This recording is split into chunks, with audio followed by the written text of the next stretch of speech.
Panama case کا فیصلہ۔ دوستو یہ ایک ایسا ٹاپک ہے جو ہم ہر روز اپنے ٹی وی چینلز پہ سنتے ہیں۔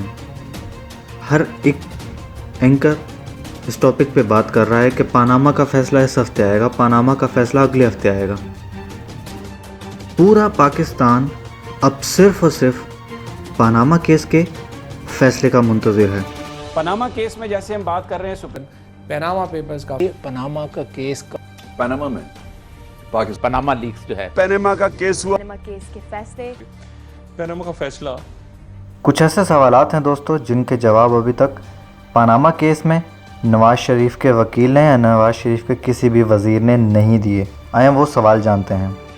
سب سے پہلا سوال یہ ہے کہ آف شور کمپنیاں رکھنے کا مقصد کیا تھا؟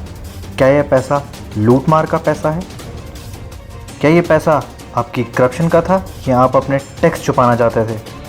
کیا یہ پیسہ آپ منی لانڈرنگ کر کے پاکستان سے بیرون ملک لے کے گئے تھے؟ کیا بیرون ملک میں بنائی گئی کمپنیاں واقع میں ہی 2006 میں خریدی گئی تھیں؟ اور اگر یہ 2006 میں ہی خریدی گئی تھیں تو ان کے ثبوت کہاں ہیں؟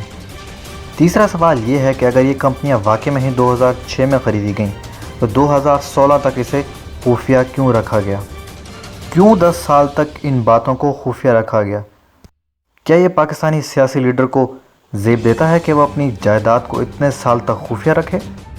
کون سے ایسے دستاویزات ہیں جو ثابت کریں کہ مریم نواز نیسکو اور نیلسن کمپنیوں کی ٹرسٹی ہیں؟ کیونکہ ابھی تک مریم نواز ان باتوں کو سپریم کورٹ میں ثابت نہیں کر سکیں۔ ہمارا اگلا سوال یہ ہے کہ نواز شریف کہتے ہیں کہ جب وہ پاکستان سے باہر گئے تو ان کے پاس کچھ نہیں تھا، لیکن انہوں نے 2001 میں ایک فیکٹری بنائی جو کہ سعودی عرب میں بنائی گئی۔ اس فیکٹری کو بنانے کے لیے اتنا پیسہ کہاں سے آیا؟ وہ جائیداد انہوں نے کیسے بنائی؟ کیا یہ وہی پیسہ ہے جو انہوں نے 1999 سے پہلے اقتدار میں رہ کے بنایا تھا؟ کیا اتنا سب کچھ ہو جانے کے بعد پاکستان کے وزیر اعظم میاں محمد نواز شریف کو پاکستان کا وزیر اعظم رہنے کا حق ہے؟ کیا انہیں اخلاقی طور پہ وزیر اعظم کی کرسی چھوڑ نہیں دینی چاہیے؟ اگر ان میں تھوڑی سی بھی غیرت موجود ہوتی اور وہ یہ سمجھتے کہ ان کے ساتھ ناانصافی ہوئی ہے اور پاناما اسکینڈل سب کچھ غلط ہے اور وہ بے قصوروار ہیں، تو وہ پاناما کے فیصلے کا انتظار کرتے اور وزیر اعظم کی کرسی کو چھوڑ دیتے۔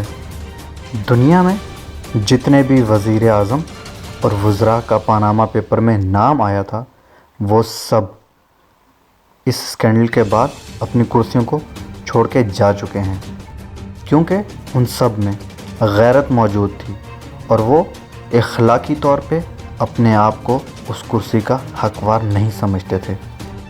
ویڈیو پسند آئی ہو تو دوستو لائک ضرور کیجیے گا، کمنٹ ضرور کیجیے گا اور سبسکرائب ضرور کیجیے گا تاکہ آپ ہماری نئی آنے والی ہر ویڈیو کو فوراً سے دیکھ سکیں۔